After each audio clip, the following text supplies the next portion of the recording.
जय श्री कृष्णा। कार्तिक मास की कथा अध्याय 2। यदि आप हमारे इस चैनल पर नए हैं तो कृपया चैनल को सब्सक्राइब करना ना भूलें।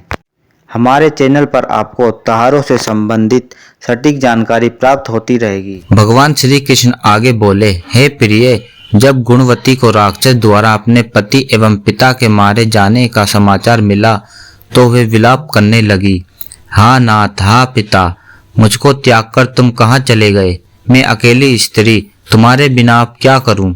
अब मेरे भोजन, वस्त्र आदि की व्यवस्था कौन करेगा? घर में प्रेम पूर्वक मेरा पालन पोषण कौन करेगा? मैं कुछ भी नहीं कर सकती। मुझ विधवा की कौन रक्षा करेगा? मैं कहाँ जाऊं? मेरे पास तो अब कोई ठिकाना भी नहीं रहा। इस प्रकार विलाप करते हुए गुणवती चक्कर खाकर धरती पर गिर पड़ी और बेहोश हो गईं।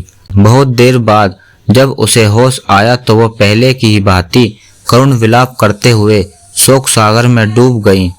कुछ समय के पश्चात जब वह संभली तो उसे ध्यान आया कि पिता और पति की मृत्यु के बाद मुझे उनकी क्रिया करनी चाहिए जिससे उनकी गति हो सके।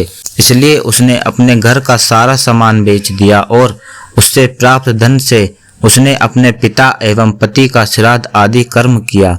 तत्पश्चात वह उसी नगर में रहते हुए आठों पहर भगवान विष्णु की भक्ति करने लगी।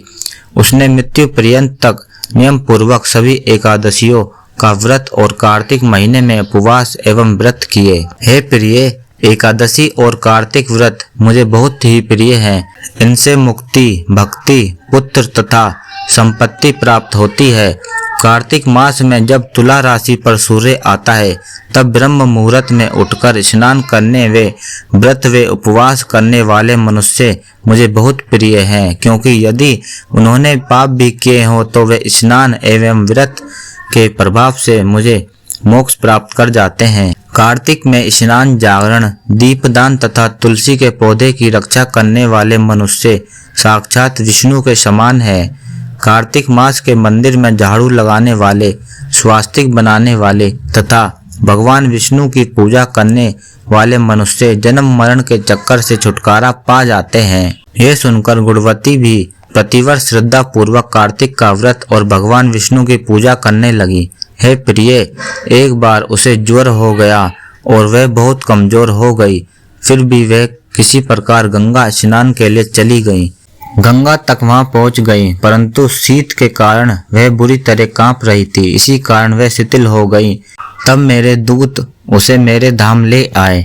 तत्पश्चात ब्रह्मा आदि देवता की प्रार्थना पर जब मैंने कृष्ण का अवतार लिया तो मेरे गण भी मेरे साथ इसी पृथ्वी पर आए जो इस समय यादव हैं।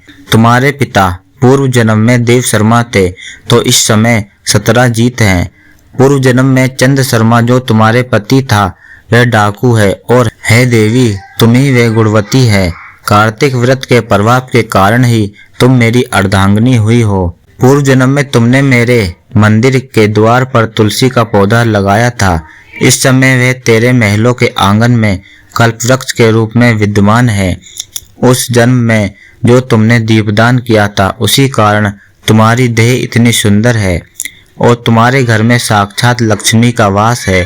क्योंकि तुमने पूर्व जन्म में अपने सभी व्रतों का फल पति स्वरूप विष्णु को अर्पित किया था, उसी के प्रभाव से इस जन्म में तुम मेरी प्रिय पत्नी हुई हो। पूर्व जन्म में तुमने नियम पूर्वक जो कार्तिक मास का व्रत किया था उसी के कारण मेरा और तुम्हारा कभी वियोग नहीं होगा। इस प्रकार कार्तिक मास में व्रत आदि करने वाले मनुष्य मुझे तुम्हारे समान प्रिय हैं। दूसरे जप, तप, ज्ञान, दान आदि करने से प्राप्त फल कार्तिक मास में किए गए व्रत के फल से बहुत बड़ा होता है, अर्थात कार्तिक मास के व्रतों का 16वां भाग भी नहीं होता है। इस प्रकार सत्यभामा भगवान श्री कृष्ण के मुख से अपने पूर्व जन्म के पुण्यों का प्रभाव सुनकर बहुत प्रसन्न हुई। कार्तिक मास का दूसरा अध्याय समाप्त हुआ। कार्तिक मास का तीसरा अध्याय आपको अगली वीडियो में प्राप्त हुआ। कृपया चैनल को सब्सक्राइब करना ना भूलें। जय श्री कृष्ण।